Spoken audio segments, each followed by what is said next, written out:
Acho que foi isso mesmo. Foi?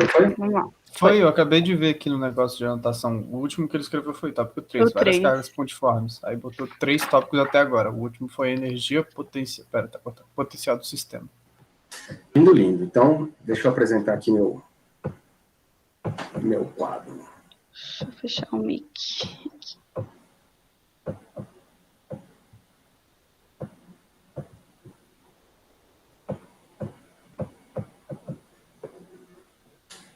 Tá, galerinha. Ó, bora fazer algumas lembranças aqui da aula passada. A gente estava falando sobre o potencial elétrico, e aí a gente definiu o potencial elétrico por uma questão do campo elétrico ser um campo conservativo, né? Por exemplo, se você tem um campo elétrico que aponta para a direita assim, ó, com linhas paralelas e tal, se você tira uma carga elétrica de um ponto A, por exemplo, e aí você leva ela para um ponto B, e depois volta ela para o ponto A, o que você fez? Você voltou a carga elétrica para o ponto inicial, e isso quer dizer, então, que você voltou para o mesmo potencial. E aí, nesse caso, o trabalho total, né, se você faz assim, ó, o trabalho de A para B, mais o trabalho de B para A, ele é igual a zero. Por quê? Porque o que você ganha na ida, você perde na volta, de maneira que quando você soma, eles vão ter sinais diferentes, e você acaba tendo um trabalho resultante zero. Isso quer dizer que a integral de linha de E escalar ds é igual a zero. Tá? Essa integral de linha quer dizer que é integral fechada, é integral um caminho fechado. É zero. Quando isso acontece, a gente fala que o trabalho da força elétrica não depende da trajetória, certo? Eu posso chegar, por exemplo, de um ponto A a um ponto B, de infinitas trajetórias que o trabalho sempre vai ser o mesmo. E isso acontece quando? Quando o campo é conservativo, beleza? Aí quando o campo é conservativo, a gente pode atribuir a esse campo uma energia potencial. E dessa energia potencial nasceu o que nós chamamos de potencial elétrico, ou uma diferença de potencial, por exemplo, entre dois pontos. E essa diferença de potencial, ela é dada em volts ou joules por Coulomb, que nada mais, nada menos é do que a quantidade de energia ou trabalho realizado pelo campo para cada Coulomb de carga que se locomove do ponto A até o ponto B. Lembram disso? Então, se eu falo para vocês, olha, se a diferença de potencial entre os pontos A e B é de 10 volts, o que isso quer dizer? Que cada um Coulomb de carga ganha ou perde, né, dentro desses dois pontos A e B, uma energia de 10 joules. Beleza? É isso que era a diferença de potencial. E como nós descobrimos que o potencial de uma carga só era dado por 1 sobre 4π ε0 Q sobre R, isso fez da gente pensar em superfícies equipotenciais, onde o potencial era o mesmo para cada ponto dessa superfície. Nesse tipo de potencial aqui, essas superfícies são círculos. Nós vimos isso na aula passada. Beleza? Nesse outro tipo de campo aqui, ó, as superfícies são linhas perpendiculares. Cada linha dessa tem um potencial específico. Tudo bem? Beleza. Aí a gente foi evoluindo e começamos a pensar em várias cargas. E se eu tiver várias cargas, como é que eu calculo o potencial de várias cargas? Ora, eu vou somando o potencial de cada uma delas, né? De maneira que o potencial produzido por um número finito de cargas nada mais é do que 1 sobre 4π ε0, que era constante, e a soma de todas as cargas que eu posso chamar de QI sobre a distância RI, até o ponto P, né? Até o ponto P. E aí, galera, eu posso extrapolar este resultado para uma distribuição contínua de cargas. Então, é isso que eu quero começar a aula de hoje. Deixa eu apagar essa brincadeira toda aqui.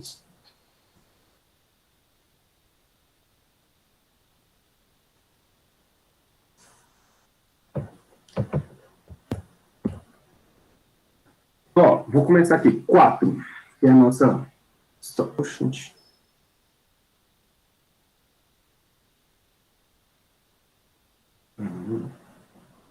4. Então, ao invés de você ter várias cargas distribuídas no espaço, você agora vai pensar, galera, numa distribuição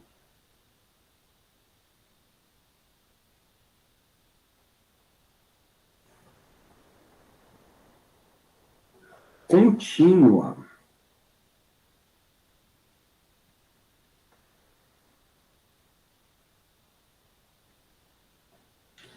De cargas.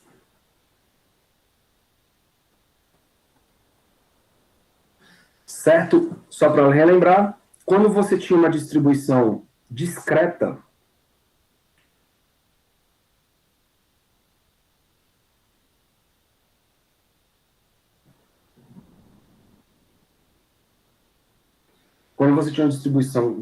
de cargas, o potencial era dado pela soma, né? Mas antes tinha que uma constante. Uma soma de QI sobre RI. Então, eu estou somando todas as cargas em relação àquele ponto que eu quero o potencial, e aí depois eu divido naquela distância e somo todos eles. Agora, se você for para uma distribuição contínua, deixa eu usar o mesmo rigor aqui, o verdinho.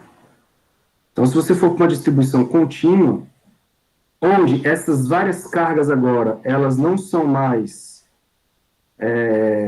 separáveis, digamos assim, você não consegue mais olhar para elas separadas, você está olhando agora para uma distribuição fluida, né, dentro de um corpo, aí esta soma se transforma numa integral, de maneira que o nosso potencial agora, ele vai ser escrito como, a constante está aqui, 1 sobre 4π, ε0, e aí eu vou somar todas as carguinhas dQs com dependência da distância. Beleza? Então, olha a diferença. Quando era uma distribuição discreta, com cargas que eu pudesse enumerar, a gente fazia um somatório. Como a gente vai ter agora uma distribuição contínua, eu vou ter uma integral. Então, essa aqui é a passagem da distribuição discreta à distribuição contínua. Tudo bem? Aí você fala, professor, mas lá na distribuição discreta, você chegou a adotar que o potencial lá no infinito era um potencial de referência, que era o valor zero, né? Sim. E aqui agora, vai mudar? Bom, aqui agora tem que tomar cuidado, porque como a distribuição ela é infinita, então ela pode se estender, ela é contínua, né? Ela pode se estender infinitamente. Aí pensa, como é que eu vou adotar um potencial zero no infinito se a minha carga pode se distribuir até o infinito? Beleza? Então aqui a gente tem que tomar um certo cuidado com esse tipo de situação. Quando acontecer isso, eu vou falar para vocês, tá? Mas a ideia aqui é o seguinte, ó, quando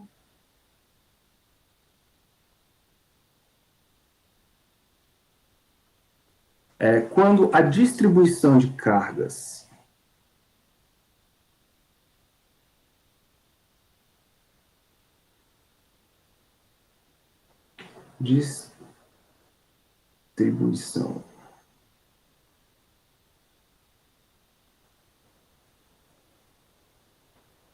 de cargas se estender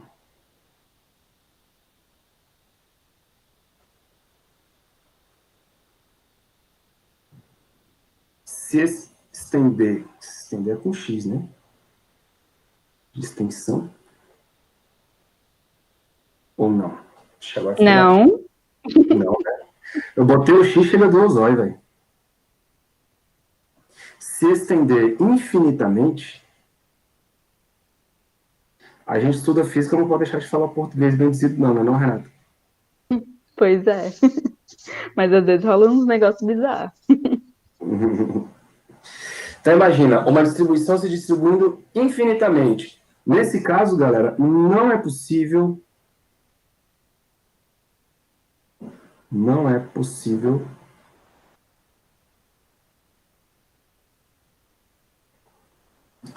adotar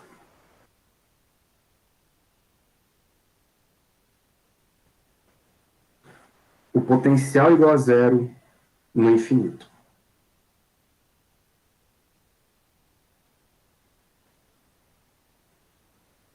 Vamos fazer um exemplo disso jazinho. Tá bom? Aí vamos aos casos, cara. Vamos aos casos de distribuições contínuas de carga. O primeiro caso pode ser, por exemplo, um que a gente nem precisa integrar, porque a gente já sabe a resposta. Por exemplo, o caso da esfera. Não, zero.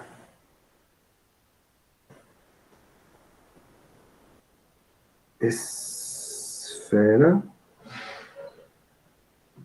condutora carregada.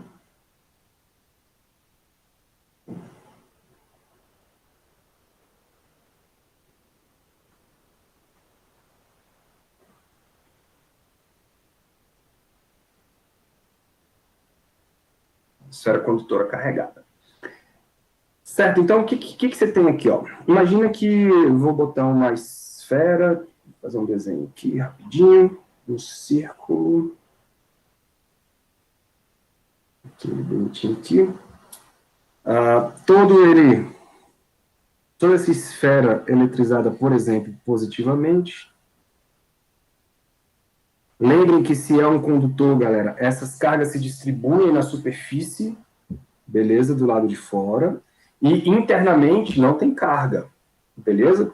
Então existe uma distribuição de carga superficial aqui, ó, que eu vou chamar de Qzão, e eu quero saber como é que é o potencial, por exemplo, aqui num ponto P. Vou colocar o ponto P bem aqui, ó, no ponto P, tá? Tem duas coisas aí acontecendo. Uma. Deixa eu só baixar aqui o... Eu tenho uma distância que é do centro da minha esfera, vou botar aqui marrom, até o ponto P. Isso aqui é uma distância que nós vamos chamar da distância da esfera até o ponto.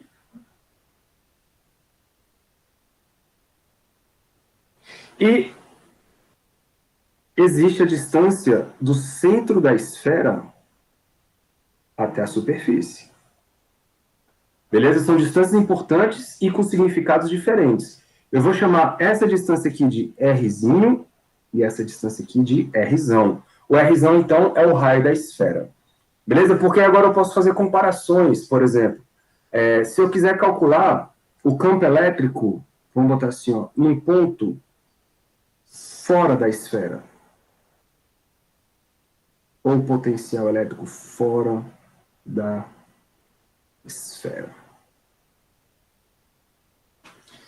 Ou seja, quando Rzinho for maior que o Rzão. Não é isso? Nesse caso, galera, a gente já fez essa conta usando a lei de Gauss. E aí vocês viram que, usando a lei de Gauss, o campo elétrico no ponto P é o mesmo que se eu tivesse trocado toda essa esfera por uma carga equivalente colocada no centro da esfera.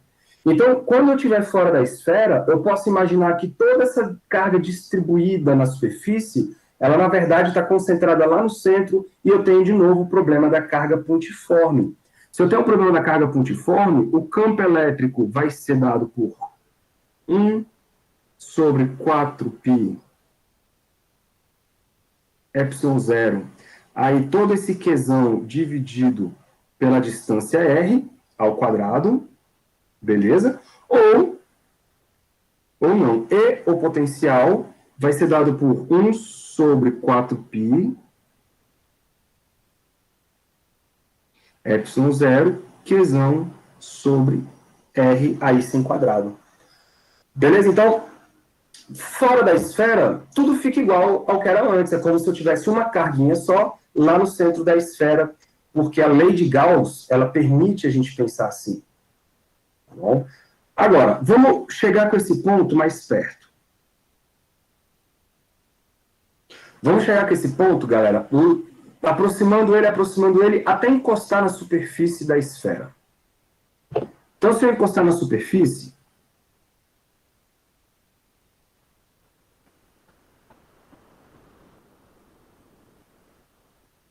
na superfície,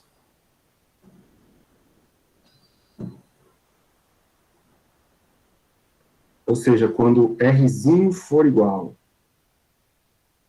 a R, o que você vai fazer? Você vai aplicar de novo a lei de Gauss, só que aí o raio da superfície gaussiana é o próprio raio da esfera. Então, não vai mudar absolutamente nada. O campo elétrico ele vai ser dado por 1 sobre 4π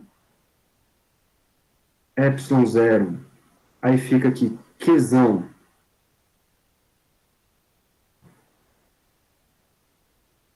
sobre o raio da esfera ao quadrado. E o potencial igual, é só substituir o Rzinho por Rzão. 1 sobre 4π epsilon zero Qzão sobre Rzão. É claro que tem um problema aí de continuidade, de derivadas, mas os valores a gente pode usar como sendo esses aí, tá bom? Beleza. Aí vamos cair para dentro da esfera? Se a gente cair para dentro da esfera, cara, eu estou usando a mesma notação aqui, né? Ó. Eu vou chamar isso aqui de I. Eu vou chamar isso aqui de 2. Isso aqui de 3. Eu vou chamar de A e BC as aplicações da distribuição de carga. Bom, então bora para dentro da esfera.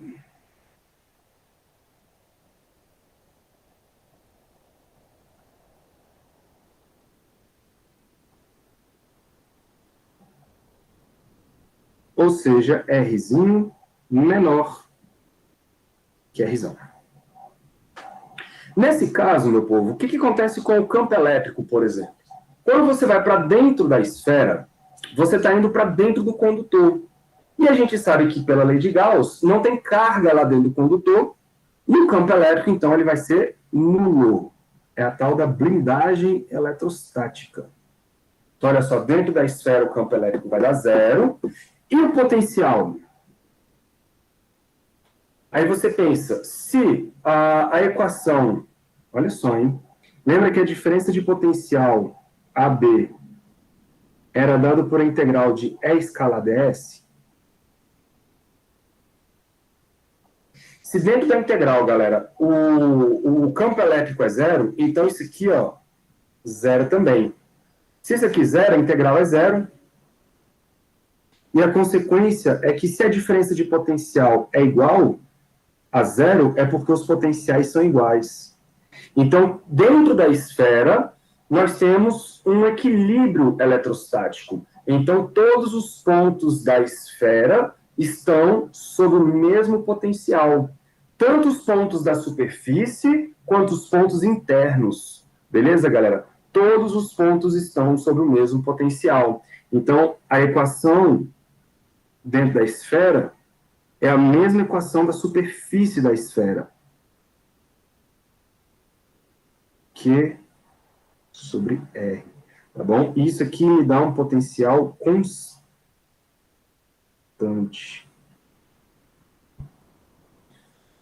Beleza? Tem um gráfico aqui que ajuda vocês a enxergarem o que está rolando. Cadê? Tá aqui.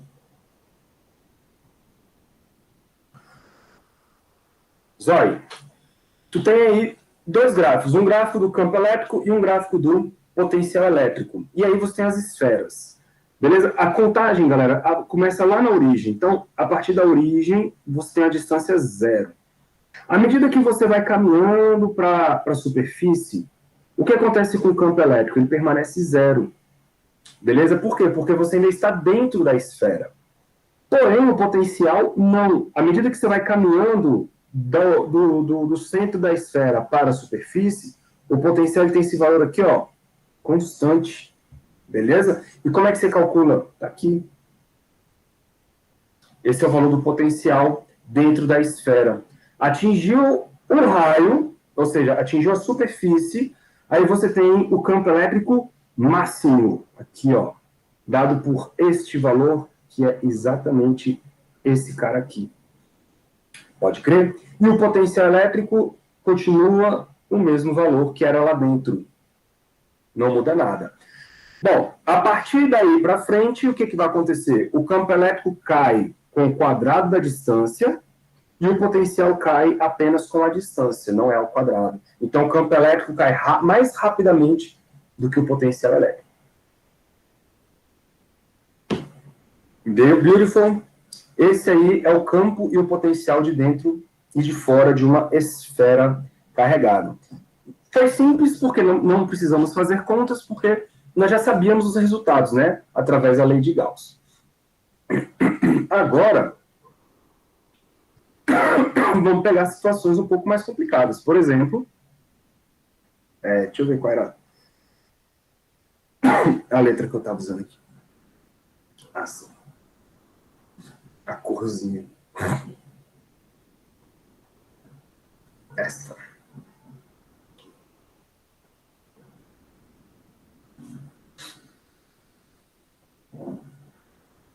Então, vamos fazer a conta agora, considerando um fio infinito.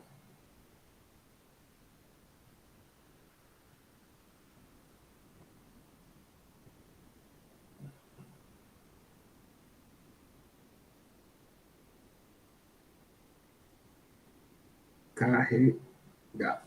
Opa.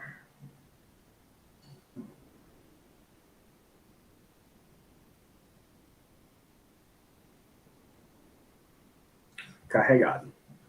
Acho que eu tenho a figurinha aqui.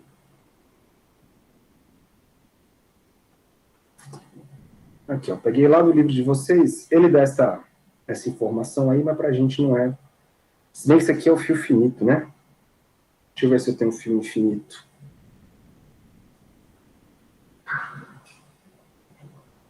Não tem não, hein?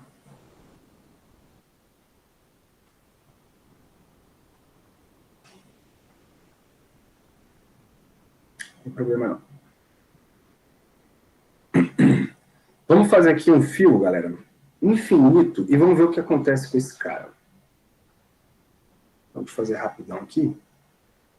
Vou botar a linha escura.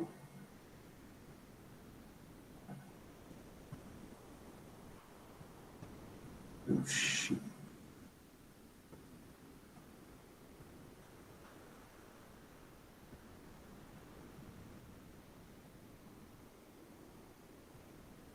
Então tá aí. Esse cara aí, percebam que é um fio infinito carregado positivamente, por exemplo.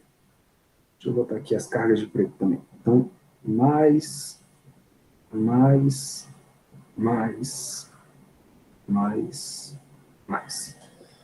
Beleza? Ele se estende tanto para cima quanto para baixo. Eu vou colocar aqui 2 pontos próximos do fio. Vou chamar esse aqui de ponto A e vou chamar esse cara aqui de ponto B. Beleza? A distância do ponto A até o fio, nós vamos chamar de RA, e a distância do ponto B nós vamos chamar de RB. Então, caramba. Nunca dá certo quando eu tento fazer isso sozinho, só quando eu não quero.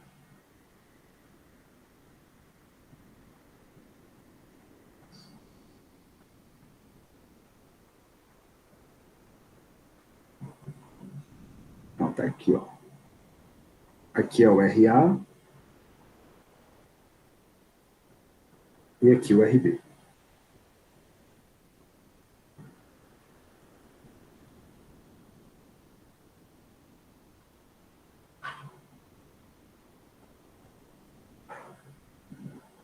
Pronto. O que eu vou calcular? Eu quero calcular a diferença de potencial entre os pontos A e B.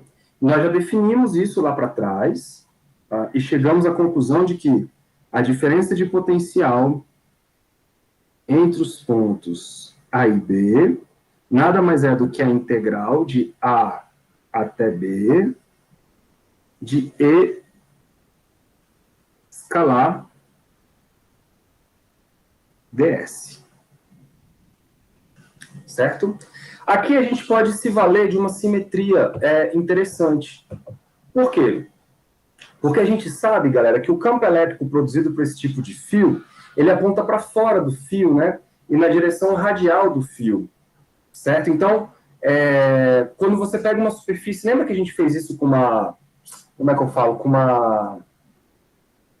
uma superfície gaussiana, cilíndrica em torno do fio, e a gente calculou o campo elétrico desse cara? Então, como a gente fez isso, e o campo elétrico aponta sempre na direção radial, eu posso trocar essa equação da seguinte maneira. A diferença de potencial entre os pontos A e B é integral de A até B, e aqui esse produto escalar E escalar ds vai me levar ao campo elétrico na direção radial, porque só existe ele na direção radial, e esse ds vira o dr na direção radial. Beleza? Porque o cosseno de φ, nesse caso, vai dar 1, que é o ângulo é zero, porque a direção do campo e o caminho da trajetória, né, a gente pode tomar como alinhado, já que é radial, e a nossa integral ela fica desse jeito. Lembrando que nós já calculamos esse campo elétrico, eu vou colocar ele aqui. Esse campo elétrico, inclusive, ele estava na prova de vocês, ele é dado por a distribuição lambda, né, a densidade, 2π, ε0, R. De boa? Era esse o campo elétrico produzido por um fio. O que eu vou fazer? Eu vou substituir ele aqui dentro, ó. Aí vamos ver o que vai acontecer. Então, a diferença de potencial entre os pontos A e B vai ser a integral de A até B de lambda 2π ε0 R dr. Pronto. Aí vocês enxergam que vai cair fora aqui tudo que é constante. Lambda, 2π, ε0. E aí vai sobrar a integral de 1 sobre R dr de A a B. Olha que lindo. E calcular essa integral, vocês sabem, né? Como é que você calcula a integral de 1 sobre R? Alguém tem a resposta na ponta da língua aí?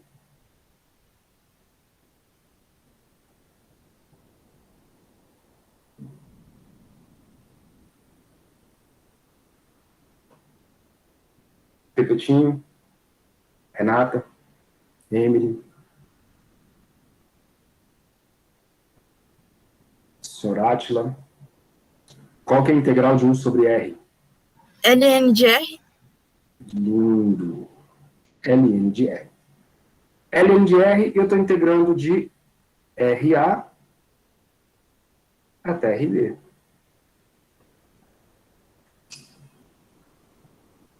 Olha, meu filho, isso. Ocupei o espaço todo aqui.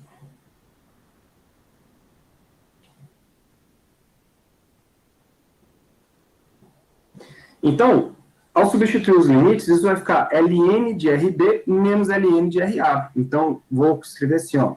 VAB vai ser igual lambda 2π epsilon, que multiplica ln de RA menos ln de RB. Certo? E nós sabemos que a subtração de dois ln's, isso me gera o seguinte, lambda sobre 2 e ε0, isso vai me gerar o ln de RA sobre... É ao contrário, né? Porque esse aqui é o B, e esse aqui que é o A. É o de cima menos o de baixo. Então, aqui é o B, e aqui é o A. Certo, galera? E aí rola aquele problema. o problema da escolha do zero.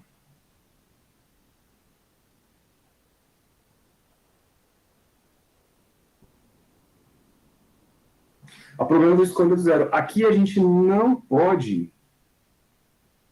podemos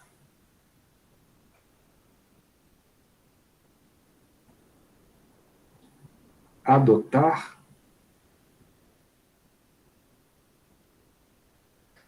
por exemplo, o VB igual a zero para RB indo para o infinito. Não é isso? Porque pensa, coloca o RB indo para o infinito, o RB está lá em cima. Se você coloca o RB indo para o infinito, cara, o LN explode. O LN explode. Então, qual é a saída? A gente escolhe um referencial. Então, ó, escolhendo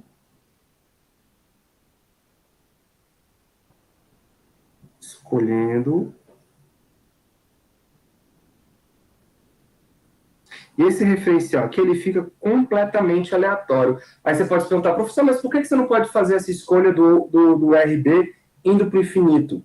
Primeiro, pelo cara do LN aí. Se o RB for para o infinito, o LN explode. Isso não é legal para a gente. Porque a gente não consegue fazer conta quando as coisas explodem. Né? E a questão é que o fio também se estende para o infinito. E isso nos leva a problemas, porque se o fio se estende para o infinito, como que eu vou calcular um campo no infinito, ou um potencial no infinito? Né? Então, a gente vai fazer uma escolha completamente aleatória. Ó. Escolhendo VB igual a zero, isso aqui é o nosso referencial, para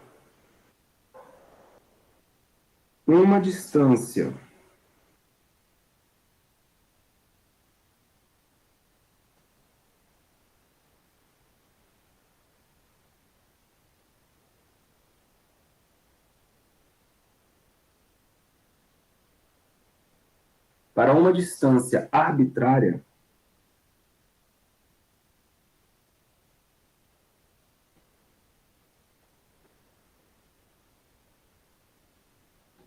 onde eu vou chamar RB igual a um R0. Aí esse R0, galera, pode ser, por exemplo, se você tiver com um cilindro, ao invés de um fio fino, se você tiver com um cilindro, você pode escolher a superfície do cilindro. Há uma conveniência do problema, tá bom? Se eu escolher, então, o VB igual a zero, quando o raio B for um tal de R0, isso quer dizer que o potencial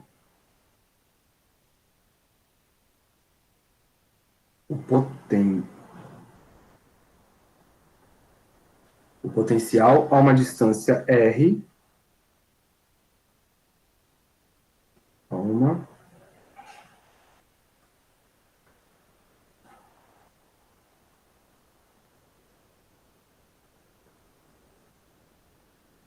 a uma distância R é dado por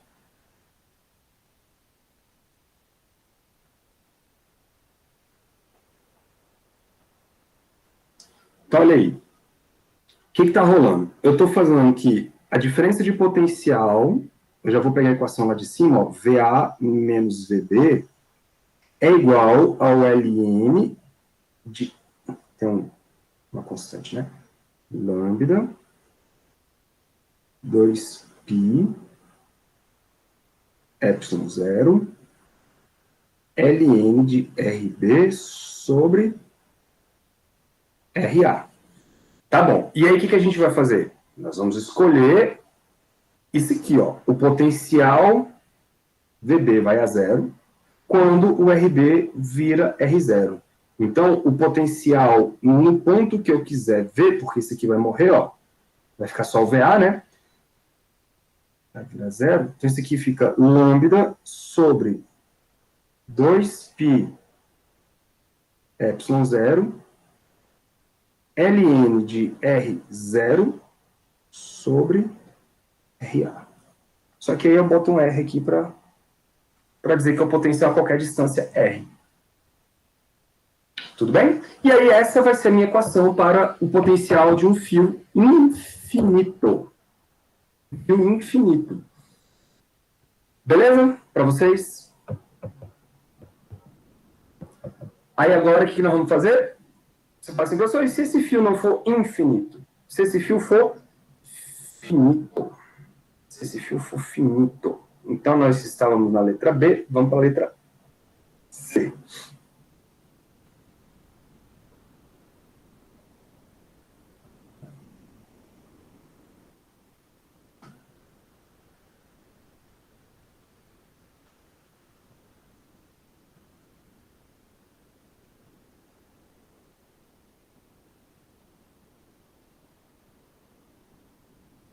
Fio finito carregado.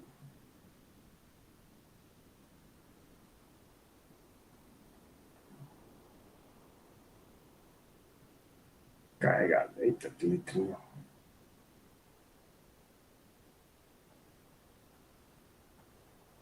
Fio finito carregado. Aí sim eu vou pegar aquela figurinha lá para ajudar a gente aqui, ó.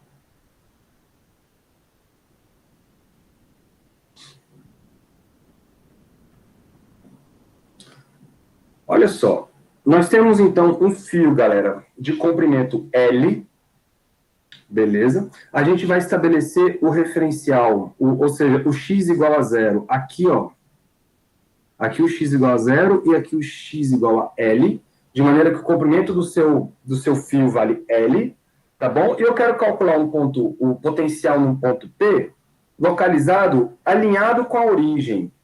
Vocês estão vendo aí? Ah, professor, e se o ponto P estivesse em outro lugar? Aí você vai fazer a mesma coisa, vai dar um resultado um pouco diferente, provavelmente, mas a conta é a mesma.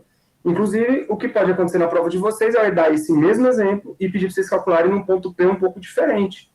Beleza? É igual aconteceu lá na prova com o campo elétrico. Não muda absolutamente nada. Tá? Então, eu tenho aqui distribuído pelo meu fio cargas positivas distribuído de maneira contínua. Cada carguinha dessa produz no ponto P um potencial. Assim como cada carguinha dessa, galera, produz no ponto P um campo elétrico. A gente fez essa conta. Só que o campo elétrico dá muito mais trabalho. Por quê? Porque o campo elétrico é vetorial. Então, eu preciso levar em consideração a direção e o sentido. Então, tinha lá a questão do seno, a questão do cosseno. Aqui não.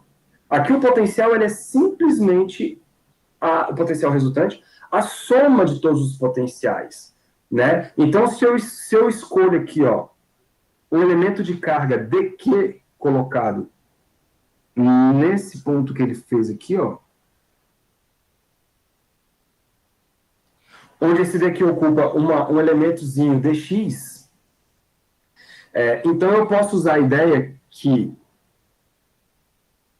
o elemento dv, ou seja, o potencial produzido por esse pedacinho de carga, nada mais é do que 1 sobre 4π ε0 dq sobre r.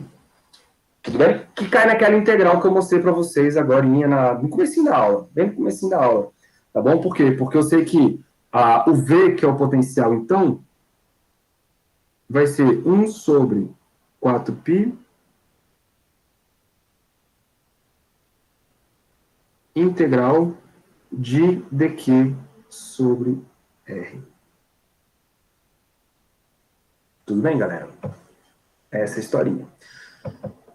Bom, aí agora tem os problemas de integração aí, né? Porque eu estou somando os dqs, mais os dqs, eles estão posicionados em lugares diferentes, e eu posso trocar esse dq aqui, por exemplo, né? Trazendo ele para as informações da distância. Lembra que o dq, ele é lambda dx, né? Ele é lambda dx. Beleza? E o lambda é a distribuição, é a densidade de carga do seu fio. Como é uniforme, a gente pode escrever isso aí. Beleza? Agora, quem é esse dx? Como é que eu faço uma integração entre dx e esse r aqui, ó? Aí vocês percebam, galera, que a relação do x com o r é um teorema de Pitágoras. O r ele nada mais é do que a raiz quadrada de d ao quadrado, que é a distância do ponto, mais x ao quadrado. Ok? Vamos substituir tudo isso e ver o que acontece. Então vai ficar v é igual a 1, 4π, epsilon 0, integral de dq, aí no lugar de dq eu coloco lambda dx, sobre a raiz quadrada de d quadrado mais x quadrado. Pronto. E eu estou integrando então aonde agora? Eu estou integrando em x. E esse x, galera, ele está correndo de quanto a quanto? Ora, eu vou começar a somar com o primeiro dq que aparece aqui até o último dq que aparece lá na ponta. Isso quer dizer que eu vou integrar de 0 a L. Olha que coisa mais linda. Não é isso? É isso. Então, V é igual a 1, 4π.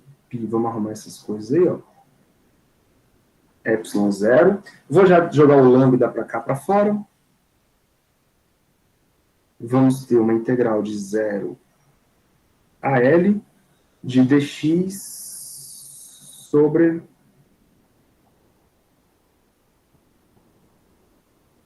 d quadrado mais x ao quadrado. Bom, galera, esse tipo de integral, para quem já fez lá os cálculos da vida, já viu que essa integral aqui não é tão simples de resolver. Se eu não me engano, ela sai com uma substituição trigonométrica. Quem quiser, né, trilhar isso aí e tentar refazer essa conta de novo, dou um apoio. Mas a gente pode já pegar esse resultado tabelado, né, cara? A gente também não precisa ficar gastando lápis, sendo que já foi gasto. Já foi gasto. Inclusive, essa integral, ela está na tabela da contracapa do seu livro. Ela está lá, a resposta dela. E ela é o seguinte. Tabelado, eu sei que a integral de dx sobre raiz de d quadrado mais x quadrado, isto é ln de x, aqui eu vou botar um y, porque é o que aparece lá na contracapa do livro de vocês. Y quadrado mais x quadrado vai dar ln de x mais raiz quadrada de x quadrado mais y quadrado. Bom, quem quiser depois fazer essa conta, pode fazer, mas não precisa. Beleza? Então,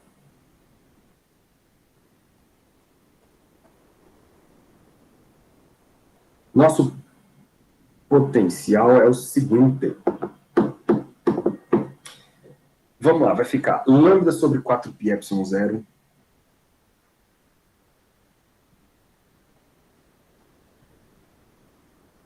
certo? E a integral desse troço aí vai dar um ln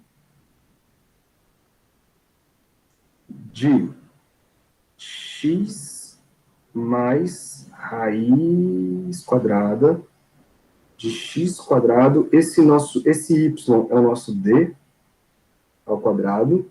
Tudo isso integrado de 0 até L. Ok? Então, vamos fazer aí os limites de integração. Ó, vai ficar lambda 4π epsilon 0 que multiplica. Bom, galera, primeiro eu vou substituir o L e depois eu vou substituir o 0. Quando eu substituir o L, ficamos assim, ó. Lembra que quem está integrando é o x. Então, no lugar do x entra L mais L quadrado mais D quadrado menos Ln. Agora o x é 0. X é 0, ali o x fora da raiz dá 0, não faz nada.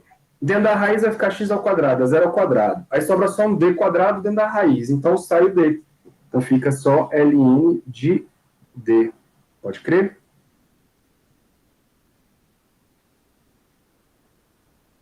ln de d, fecha aqui, acabou, né? Então eu já vou colocar a resposta final. O potencial de um fio finito é lambda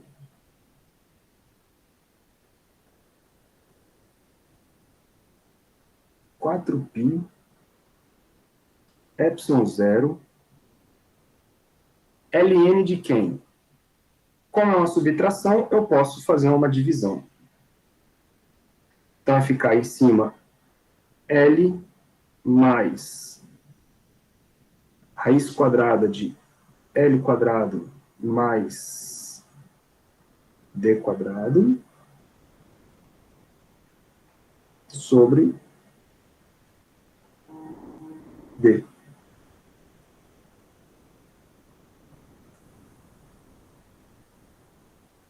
Deixa eu ajeitar isso aqui.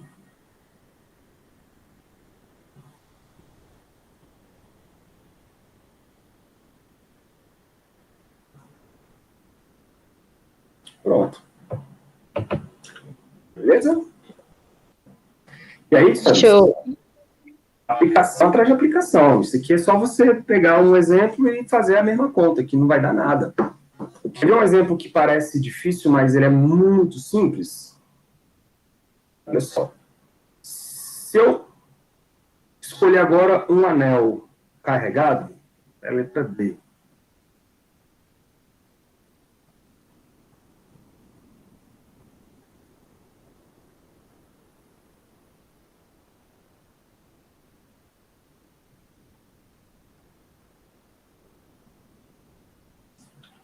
Deixa eu ver se eu tenho a figurinha dele aqui. Aí, ó. O anel carregado.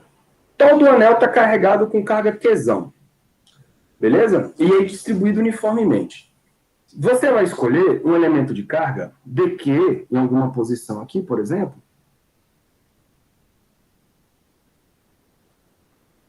que está a uma distância r, e aí você já tem o teorema de Pitágoras aí para te auxiliar, até o ponto P, que é x ao quadrado mais a ao quadrado, e A é o raio do anel, tá, galera?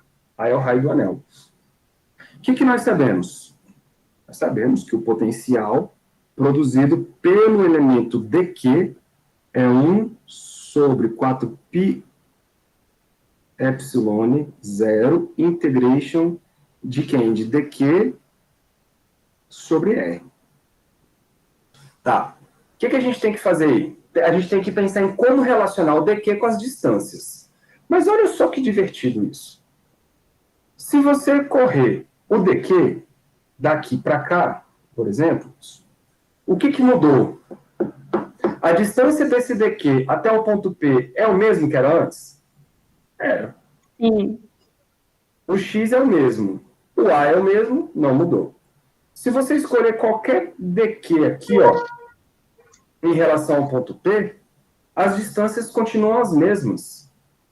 Isso quer dizer que a escolha do posicionamento do dq não interfere na integração. Chique, né? Então fica tudo muito mais simples. Ó, o potencial é 1 sobre 4π epsilon 0 integral de dq sobre o r. E o r é a raiz quadrada de x quadrado mais a quadrado.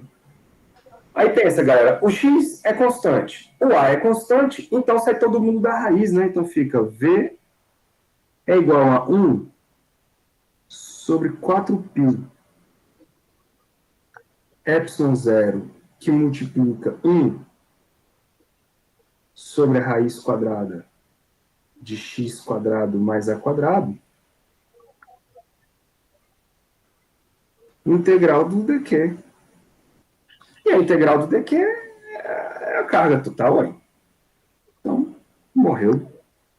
V é igual, já vou botar aqui um Qzão em cima, que é a carga total. dividido por 4π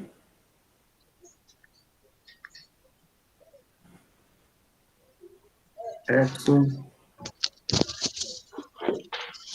x² mais a² dentro da raiz. Pronto. Difícil esse? Não. Não tem nem como, né? Tá, então vamos fazer um difícil. Senti uma voz de frustração vindo da Renata aí. Achei mega difícil. Vamos agora olhar para o disco carregado.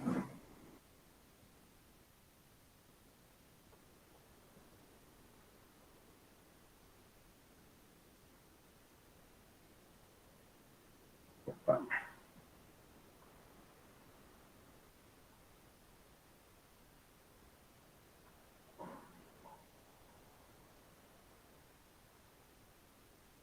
Olha para o disco carregado. O que é um disco, se não vários pequenos anéis amontoados?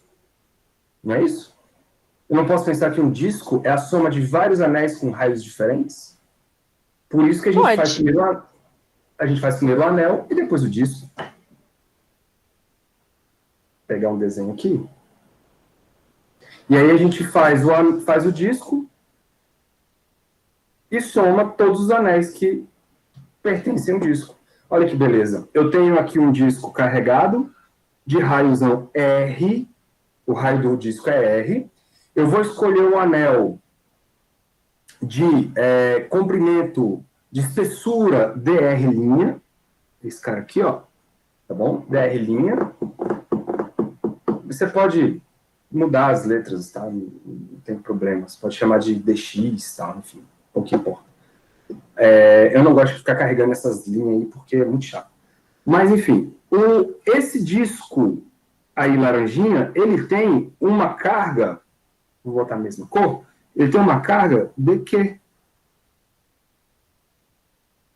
Beleza? E quem é esse dq? O potencial produzido por esse dq. O potencial produzido pelo dq passa a ser o potencial dado por essa equação aqui, ó. Cada anelzinho dq desse vai produzir um potencial dado pelo potencial do anel que a gente acabou de descobrir. Beleza? Então, olha o que vai acontecer. O potencial não muda, né? Como a gente está usando dq, o potencial é 1, 4π, epsilon 0, integral de dq sobre r. Beleza. Agora, como relacionar as coisas? O dq, galera, ele está espalhado pela superfície do disco. Isso quer dizer que o dq ele vai acabar mudando agora à medida que eu mudo o raio, tá? Então, eu preciso saber qual é a dependência do dq com o raio. Então, ficaria assim, ó. dq vai ser igual a sigma dA. Onde o sigma é a densidade superficial de carga e o dA é o elementozinho de área desse anel que está aí. Como é que a gente calcula isso? O A é a área do disco, né? Ou então a área de um pedaço do disco. O elemento é d π r' ao quadrado. Ok? Então, se você derivar isso aí, fica dq, eu vou trocar por 2π sigma r' dr'. Tá? Só pausar a anotação do livro de vocês aí. Bom, posso já substituir as coisas, lembrando que o R, teorema de Pitágoras, ó, é z², deixa eu escrever ele aqui para a gente não se perder. O R aqui vai ser raiz quadrada de z² mais r' ao quadrado. E eu vou substituir tudo isso lá na equação do potencial. Então, vamos lá. V é igual a 1, 4π, epsilon 0, integral de sigma, vou botar tudo, né? 2π, sigma, R', dr', sobre o R. E o R é aquele cara lá. Posso escrever assim, galera? Ó, Z ao quadrado, mais R' ao quadrado, tudo isso elevado a meio, que aí eu não preciso ficar jogando raiz, né? Basta jogar um expoente. Legal? Então, quem vai sair aí da brincadeira, né? Vai sair todas as constantes. Então, já vou cortar π com π, o 2 com 4, o sigma vai ficar também aqui, ó, sigma sobrou um 2, epsilon 0, beleza?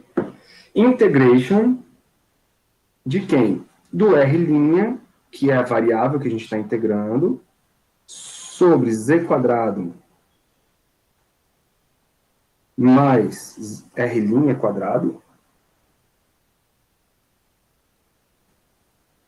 Tudo isso dentro da raiz. dr'.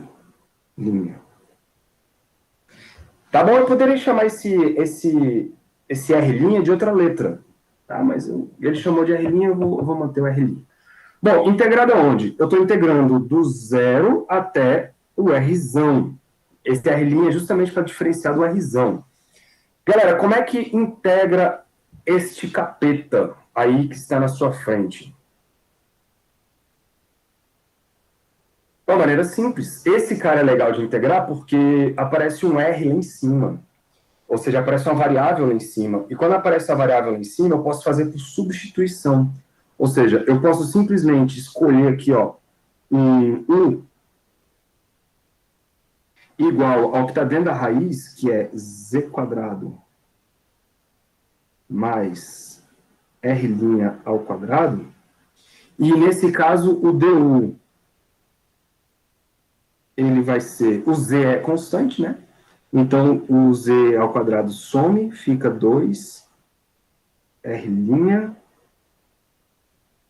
dr'. E isso é legal, porque esse R' acaba cancelando com outro R' que estava lá. E aí você tem que ir agora para os limites de integração, né?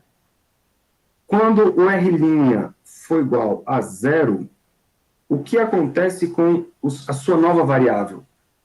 A sua nova variável u, ela vale, olha lá, coloca o R' igual a 0, sobra só o z. Belezinha? O z quadrado.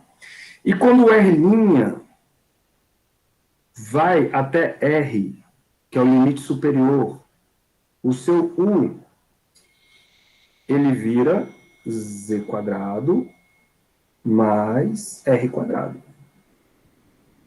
Tá bom? Então, quando você faz a substituição, você tem que tomar cuidado com essas coisas aí. Então, vamos lá, vai ficar assim, ó. V é igual a sigma 2 epsilon 0 integral. Aí vai ficar um R' aqui em cima. Lá embaixo, galera, tinha U, então vai aparecer a raiz de U. Ok? O du, quem é o du?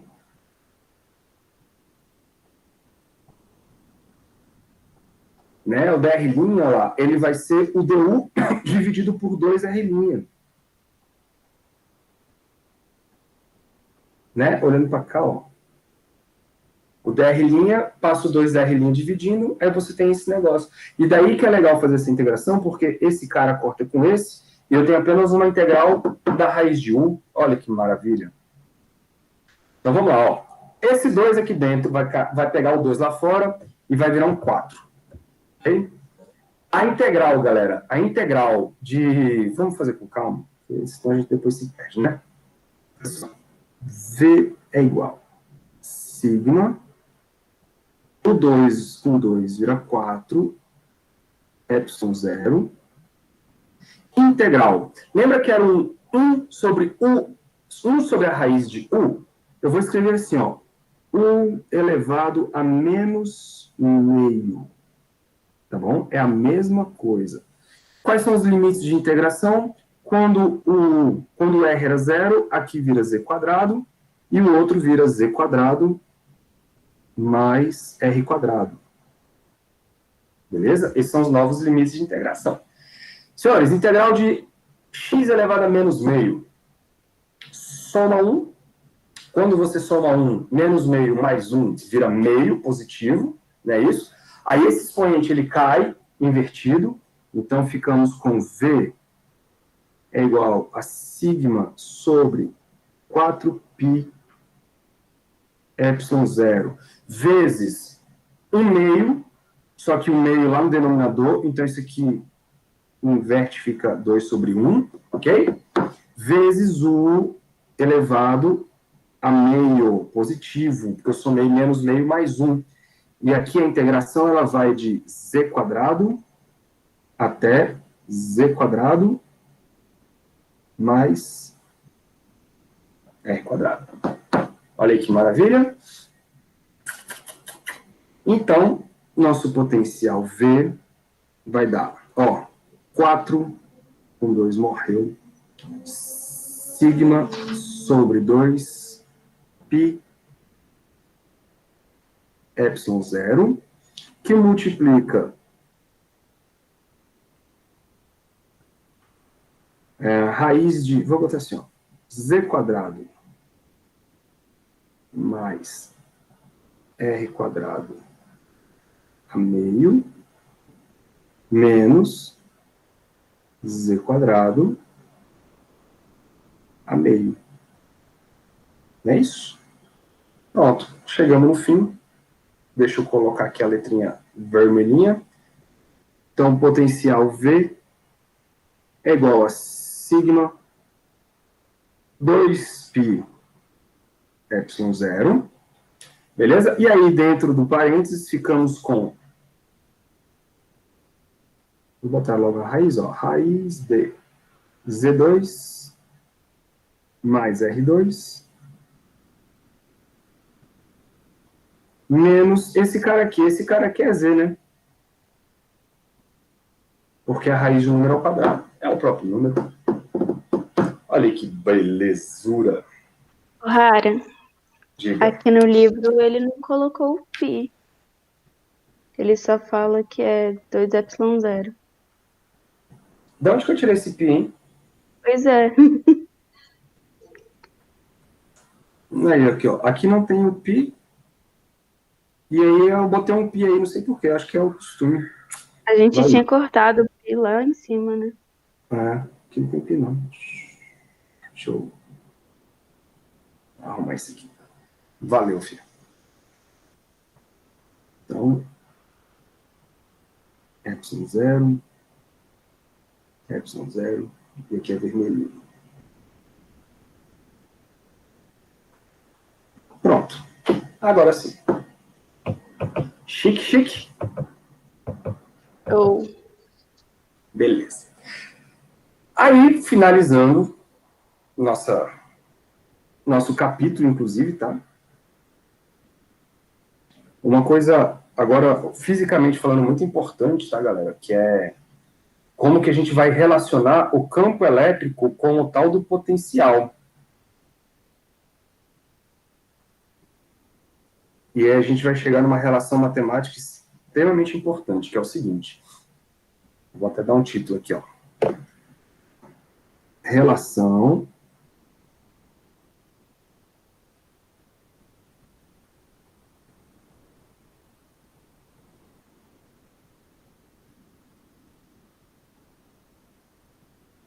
entre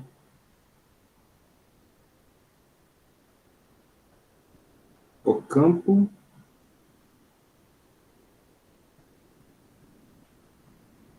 e o potencial.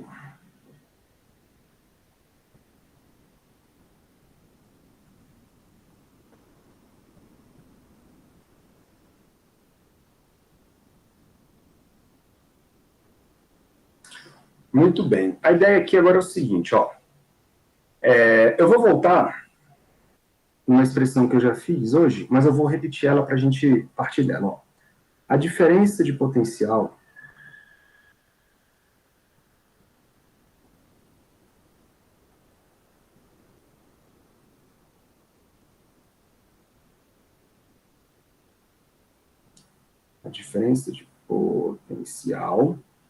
entre dois pontos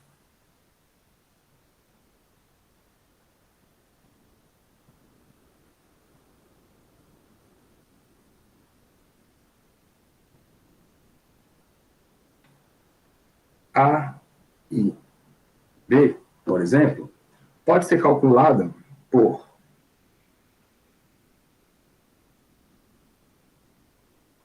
pode ser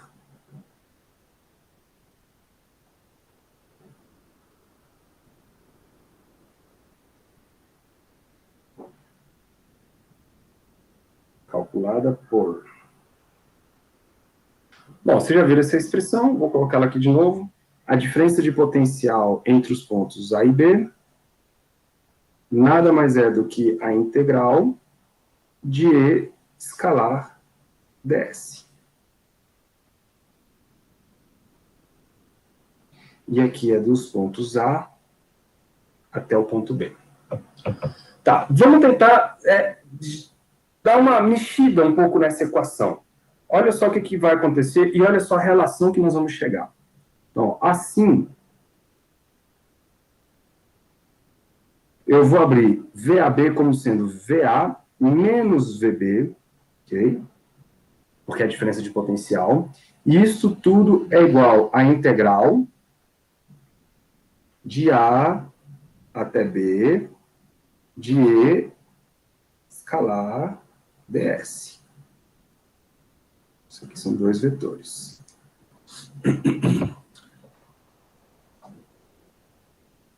Tá bom? Agora, o que é esse VA menos VB? Esse VA menos VB ele veio de uma integração de um dv, certo? Olha só, vê se vocês concordam. Esse VA menos VB, ele veio de uma integração de uma integral de dv.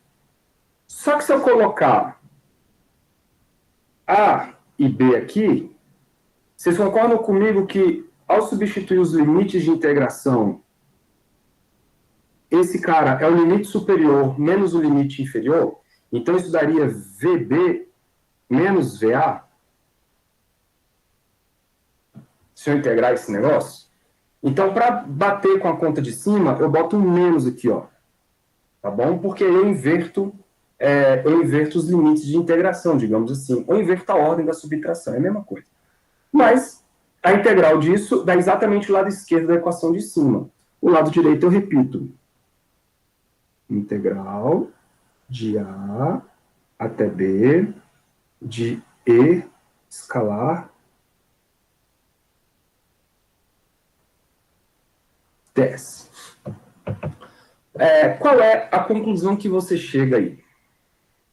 A conclusão que a gente pode tirar é que se eu estou fazendo duas integrais, uma do lado, outra do outro, duas integrais idênticas, a gente está fazendo integrações, está fazendo somas, isso quer dizer que o elemento dv, com sinal de menos, ele é igual a E escalar ds.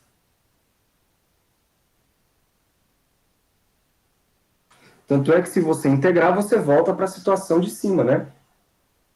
Tá bom? E aqui a gente está supondo, galera, que o campo elétrico e o potencial dependem das posições, tá? Então, o V, por exemplo, ele é função de x, y e z. Ok? Tá. Agora vamos abrir isso de maneira vetorial. O que é o campo E? O que é o vetor E? Nada mais é do que a componente x na direção i, mais a componente y na direção j, mais a componente z na direção k. Todo mundo de acordo? Isso está multiplicado por um elemento ds. O que é o elemento ds? Ele é um elemento dx na direção i, dy na direção j e dz na direção k. Então eu vou abrir esses dois vetores aqui, ó. em coordenadas cartesianas. Tá? Por isso que eu falei que depende de um x, um y e um z. Eu vou abrir esses caras em coordenadas cartesianas. Então, olha o que vai rolar. Eu vou escrever menos dv é igual. O campo elétrico, ele é a componente x na direção y, mais a componente y na direção j, mais a componente k, a componente z na direção k. Legal, né? Então, estou multiplicando isso, escalar ds. Escalar ds. E quem é o ds? Então, dx na direção y, dy na direção j, mais dz na direção k. Legal. E o que é o produto escalar, galera? É eu pegar apenas os vetores que estão alinhados, porque se eu faço o produto escalar i com outro vetor perpendicular, dá zero. Então só vai sobrar aí os termos iguais, ou seja, os termos que multiplica i com i, os termos que multiplica j com j, e os termos que multiplica k com k. Porque se eu multiplicar o vetor i com o vetor j, escalarmente, dá zero, já que o ângulo entre eles é de 90 graus, e o produto escalar leva aí um cosseno no caminho. Lembra disso, galera? Então, menos dv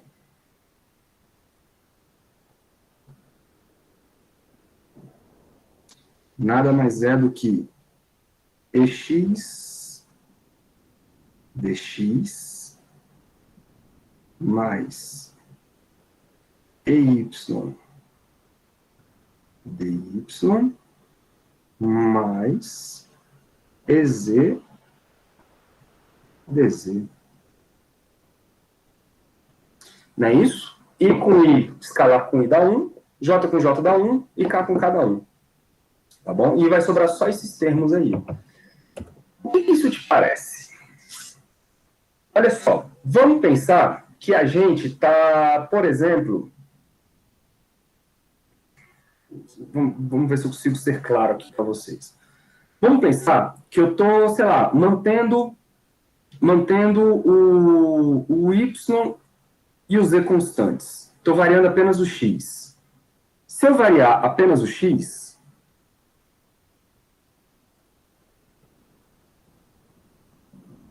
se eu não tenho variação no y nem no z, as duas parcelas ali, elas se anulam, né? Isso quer dizer que menos dv, isso aqui nada mais é do que uma ideia de derivada parcial, né? dv é igual a ex dx. Eu estou mantendo x, ou estou mantendo y e z constantes. Matematicamente, galera, se você passar o dx para lá, você escreve assim, ó, o ex nada mais é do que menos uma derivada parcial do v em relação a x. É isso. Por quê? Porque eu estou mantendo y e z constantes. Isso é definição de derivada parcial. Da mesma maneira que se eu manter o x e o z constantes, eu posso escrever que o EY ele é igual a menos dv dy e o EZ ele vai ser menos dv dz. Menos dv dz. Beleza? Olha aí, ó. Acabei de descobrir como calcular as componentes do meu campo elétrico olhando apenas para o potencial. O que isso quer dizer? Deixa eu puxar para cá, ó.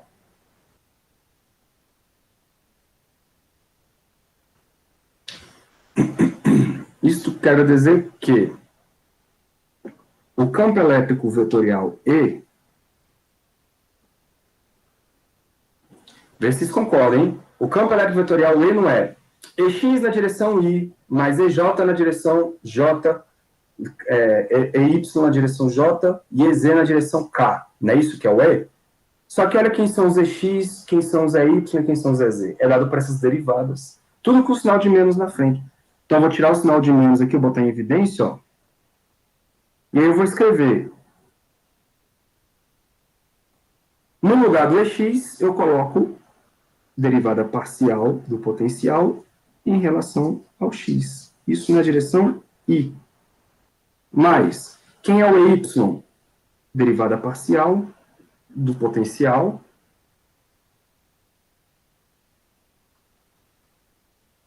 na direção J, derivada em relação a Y.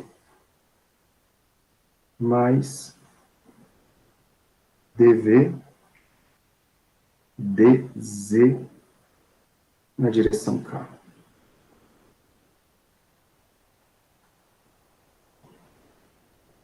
Ô, rapaz. Alguém tem ideia de como que eu escrevo isso de uma maneira mais compacta? O que são essas somas de derivadas aí?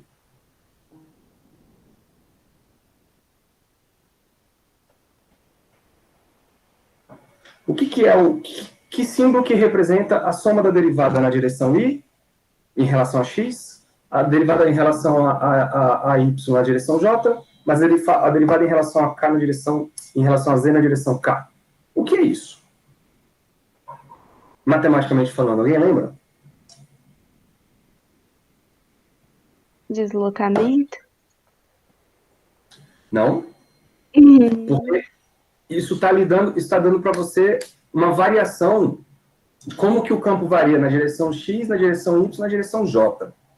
Na direção K, né? Na direção Z, na verdade. Então, isso está dando para você como que acontecem as variações do campo em todas as direções. Isso tem um nome lá na matemática. Isso se chama gradiente. Lembram? Não. Não, o gradiente ele é definido assim, ó. Esse símbolo, o triângulozinho de cabeça para baixo, que é o tal do nabla. Beleza? Então, o gradiente de V. Então, ou seja, o campo elétrico ele é definido como menos o gradiente de V. E esse gradiente de V, ele te dá a direção de maior variação da sua grandeza. Então, por exemplo, se você tem lá uma função que é o gradiente da temperatura, ela te dá a direção para onde que a temperatura ela ou aumenta mais ou aumenta menos. Certo? Então, ela te dá a direção em que você tem mais variações acontecendo. Por isso tem essas derivadas aí. E como tem um sinalzinho de menos, qual é a conclusão que você chega? Isso aqui é muito importante, galera. Como aparece esse sinalzinho de menos, é porque o campo elétrico, ele sempre se orienta na direção em que o potencial decresce mais rapidamente. Então, se você tem ali várias superfícies equipotenciais, para onde que aponta o campo elétrico naquelas superfícies? Olha, pega o campo elétrico sempre apontado para o potencial onde você tem maior decrescimento de potencial, certo? Então, por exemplo, quando você tem um campo elétrico assim, ó, do tipo uniforme, que é bem mais simples a gente estudar, né? Apontado para a direita. Então, se o campo elétrico aponta para a direita, o que isso quer dizer? Que o potencial, ele decresce para a direita. Ou seja, se eu escolher aqui em uma superfície equipotencial referencial de 0 volts, a superfície à direita tem que ser menor. Então, tem que ser negativo. E à medida que eu vou caminhando na direção do campo, o potencial também tem que ir caindo. Beleza? Ah, professor, se eu não quiser escolher o 0, se eu quiser escolher aqui o 50, tem problema. Se você escolheu aí como 50, lembram que isso aqui é uma ideia de referencial. Você escolhe o potencial, porque é uma questão de arbitrariedade. Você escolhe de maneira mais conveniente para o seu problema. Se você escolheu aqui os 50 volts, então do lado direito tem que ser menor. Por quê? Porque o campo elétrico aponta para o potencial que mais decresce. Então aqui, sei lá, uns 30 volts, né? E do lado de cá tem que ser o potencial maior. Como eu somei 20, então eu vou somar 20 aqui para dar 70, né? Tudo bem? Então, o campo elétrico, a orientação do campo elétrico é para orientação de menor potencial. Isso é uma das consequências dessa equação que vocês estão vendo aí, né? Que tem esse gradiente.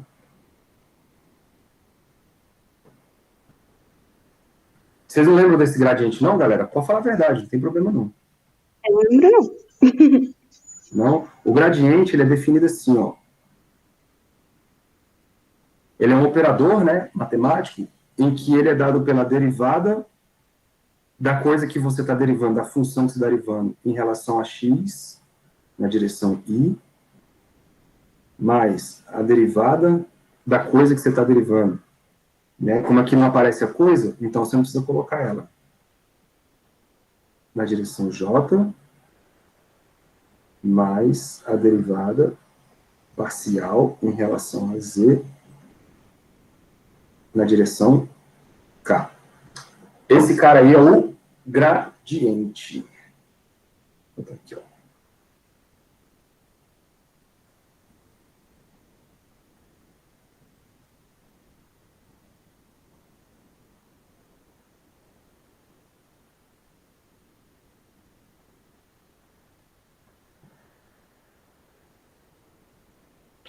Beleza? Então, quando você escreve assim,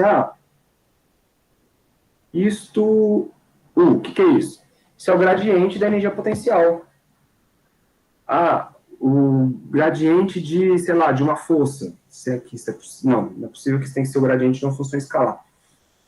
O gradiente de, sei lá, de um f de x, por exemplo. Então, você tem aí, apontando para onde que essa função, ela decresce ou varia, né, mais rapidamente. Então, deixa eu escrever isso para vocês. O campo elétrico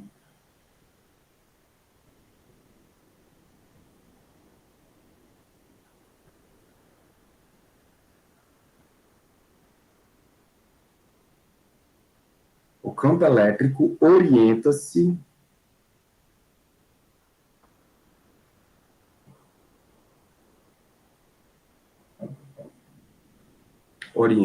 na direção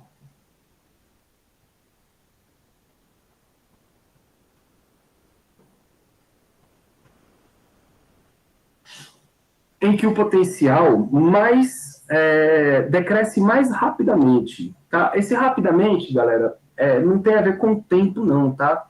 Esse rapidamente é até uma palavra infeliz. Mas é porque ele, por exemplo, se eu tenho duas direções a seguir, numa direção o potencial decresce a cada 20 volts.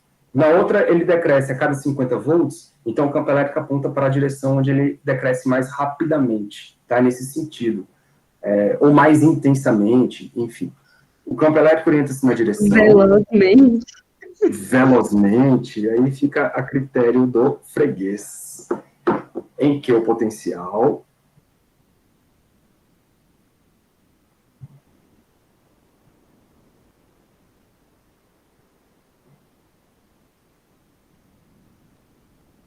decresce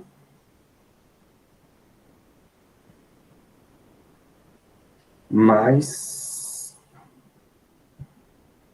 vou botar aqui, ó, rapidamente entre aspas.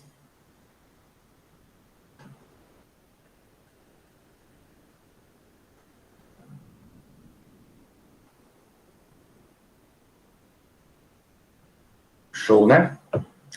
Agora, se o campo elétrico for radial, né? Por exemplo, aquele campo elétrico lá da esfera. Aí fica mais simples, porque se o campo... Opa. Se o campo elétrico possuir direção radial,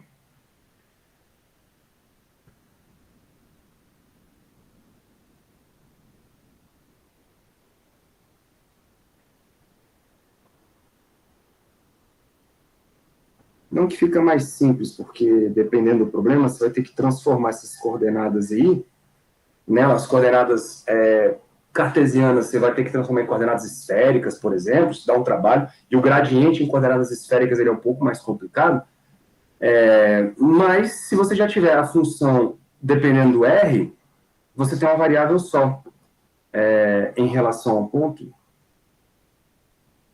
aí fica assim, ó.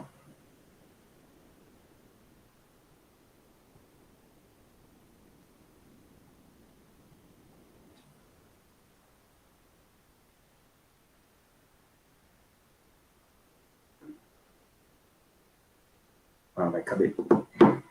Você escreve que o campo elétrico na direção radial, então eu vou chamar de ER, ele nada mais é do que a derivada do potencial na direção R. Tá bom? Porque você escolhe apenas essa direção, já que ela é radial. Então, galera, qual é o resumo da história? Você tem 3 formas de calcular o campo elétrico. Vocês aprenderam aqui nessa disciplina Eletromagnetismo 1.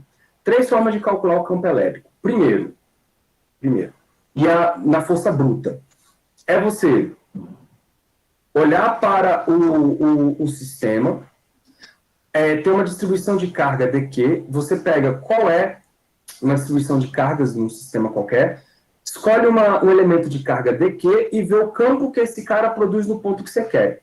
Aí depois você soma todos os DQs, todos os campos que são aplicados nesse ponto. Ou seja, você faz uma integração. Essa integração pode ser mais complicada, pode ser mais simples, dependendo do problema. Essa é uma forma de calcular o campo. A segunda forma de calcular o campo que vocês aprenderam é usando a lei de Gauss. Só que a lei de Gauss, ela tem a sua facilidade, mas ela tem o seu problema, porque se você só usa a lei de Gauss se você tiver um problema muito simétrico.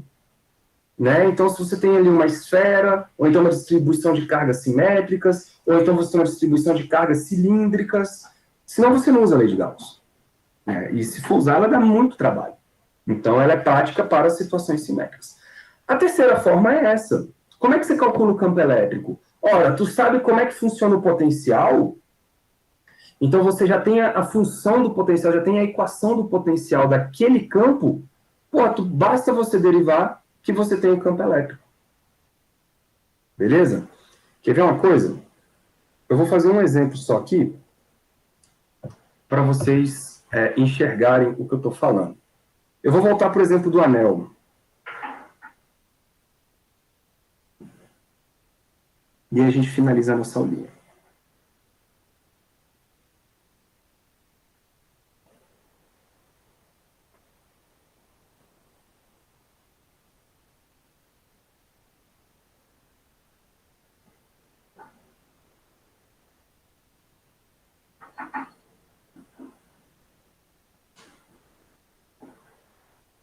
Vamos pegar o desenho de novo. Que você. Vocês lembram que a gente fez a conta do campo elétrico produzido por um anel carregado? Eu vou voltar nela jazinho. A gente fez essa conta. Cada elemento dQ deste anel, então se eu escolher um elemento aqui, ó, dQ, supor que ele é positivo, ele produz um campo elétrico assim, né? Esse seria o campo elétrico produzido pelo dQ. Então, esse aqui é o DE. Se você escolher um elemento diametralmente oposto, ele vai produzir um campo elétrico para lá, né, nesse sentido aqui, e aí você vai ver que vai acabar cancelando as componentes verticais. Vai sobrar apenas um campo elétrico resultante na direção X. Depois que você fizer a integração. A gente já fez essa conta. Então, vai sobrar apenas um campo elétrico na direção X. Esse é o campo elétrico resultante. Só que, Eu sei calcular esse cara, pô. Por quê? Porque eu sei que o potencial dele é dado por... A gente acabou de calcular, né? Era 1 sobre 4π, né? Epsilon zero.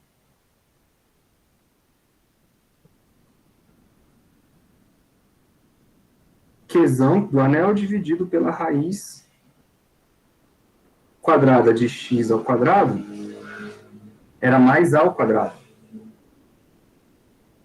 Né? Lembram que esse cara saía da raiz, da integral e ficava só integral de dq, aí dava esse Qzão? Pois é.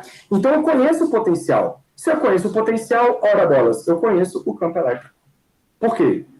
Porque eu sei que o campo elétrico nada mais é do que o gradiente do V. E como o gradiente do V leva em consideração as derivadas na direção x, y e z, aqui eu só vou ter a derivada na direção x. Certo? Porque as outras vão dar zero, já que eu não tenho valores, eu não tenho variáveis x, y e z. Então, o campo elétrico x, ele vai dar menos a derivada do potencial em relação a x. Oh, que maravilha, cara. Então, basta derivar o potencial que eu tenho um campo elétrico? Sim. Vamos lá?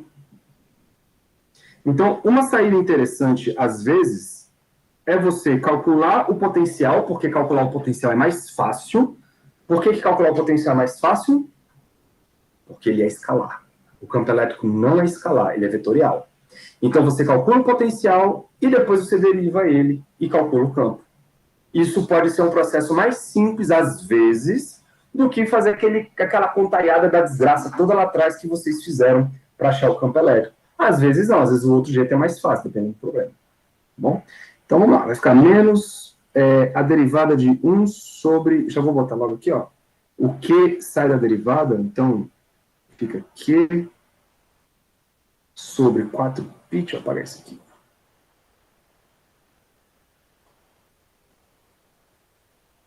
4π epsilon zero, e aí o que vai derivar essa raiz aí, ó, d dx.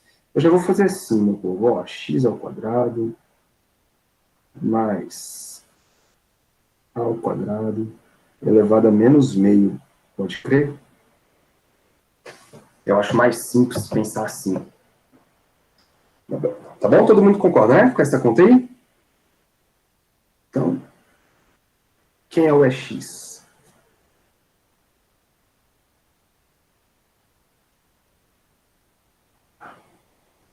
Caiu o menos meio, né? Na hora que esse menos meio cair, ele vai multiplicar lá, vai ficar assim, ó, menos com menos vai dar mais, então vamos ter Qzão sobre 8π epsilon zero vezes x quadrado mais a quadrado elevado a menos 3 meios, subtraio 1, aí vezes a derivada da parte de dentro. Então, quando eu fizer a regra da cadeia, vai ter que dar 2x aqui aparecendo, não é isso? Bom. Então...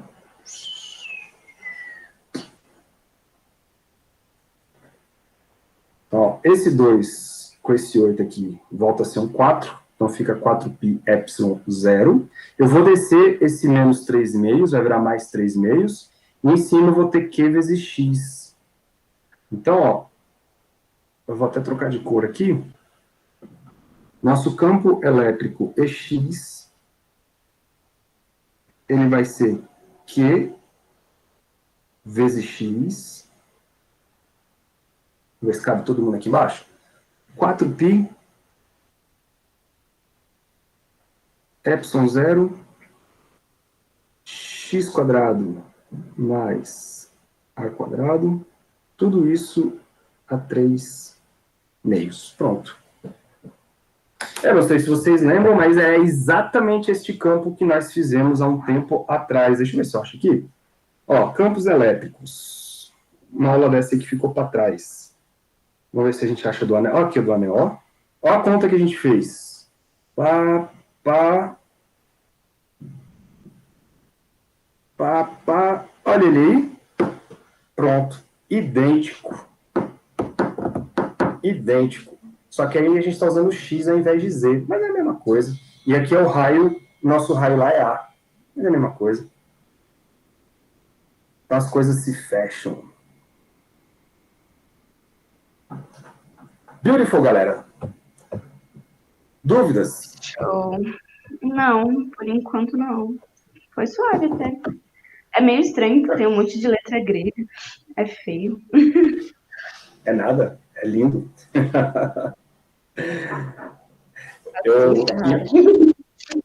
Não. Para quem não tá acostumado, olha para isso aqui, cara, acha que isso aqui é uma invocação do mal, velho. Não tem jeito. O cara que não é da área olha para isso aqui e acha que isso aqui é uma outra língua. Mas quando você está acostumado, você bate o olho e fala, pô, eu sei o que significa isso, eu sei o que significa aquilo. Então, né, existe uma ordem aí acontecendo nas coisas. E é essa intimidade que vocês têm que começar a pegar quando olharem para esse bando de notação, porque a física ela tem muito disso, é muita anotação, cara. Física é matemática, né? Elas carregam muita anotação e as anotações têm muito significado. E acaba assustando, porque é muita informação contida dentro de uma mesma linha, né? Mas com o tempo a gente acostuma. Não preocupa não. Eu entendo perfeitamente bem o que você fala, porque eu passei por isso. Eu lembro que tinha uma hora que eu ficava revoltado, que eu olhava pro quadro e falava assim, pô, eu tô aprendendo física ou eu tô aprendendo grego? Que desgraça é essa? Exatamente. Mas o problema é que tem hora que as letras acabam, velho. O alfabeto tem só 24 letras. E aí a gente tá usando as coisas e uma hora as coisas acabam. A gente precisa de mais de 20. E algumas delas são próprias para algumas coisas. Então, X, Y, Z, você não pode usar para constante, né? Aí você começa a perder um pouco o repertório. Aí você tem que buscar em outros idiomas. Olha, se você conseguiu acabar com o repertório do alfabeto, eu acho que a culpa não é do alfabeto, especificamente falando. A culpa é da natureza. Culpa natureza. A culpa é da natureza. Tem um bando de informação para a gente conseguir entender. Para conseguir entender, a gente tem que botar no papel. Show, galera. Senhores, por favor, galera, não deixem eu começar a próxima aula sem vocês fazerem exercícios desse capítulo. Tá? Por quê? Eu vou começar na próxima aula um capítulo novo. Então, não cheguem no capítulo novo devendo esse capítulo, senão vocês vão ficar muito defasados com relação à próxima matéria, porque a próxima matéria eu vou falar de capacitância elétrica, tá bom? E a capacitância elétrica está associada com campo, está associada com diferença de potencial, muito fortemente. Então, eu preciso que vocês dominem isso aqui. Então, passem aí a semana dando um grau nesse capítulo. Eu não lembro qual o número desse capítulo, mas vou passar os exercícios hoje, não vou esquecer. Vou passar hoje para vocês tentarem fazer. E qualquer dúvida, vocês me procurem lá no WhatsApp. Beleza? Beleza. Esse capítulo é o potencial elétrico. É o potencial elétrico, eu esqueci o número dele. Eu vou deixar um despertador, No que meu. aí, quando eu acordar amanhã, eu já falo, conferir se o Rara mandou os exercícios, que aí eu te mando mensagem no grupo. É só Mas que isso é garoto fantástico. Maravilha. Aí, agora eu botei fé. Meu celular desperta pra tanta coisa que não vai adiantar nada. Não, o problema é quando você olha para o despertador e está despertando para uma coisa que você já fez. Aí. É. Tem É cara que só usa pra contar, mano. Isso aí é muita tecnologia. Vocês são magos. É aquela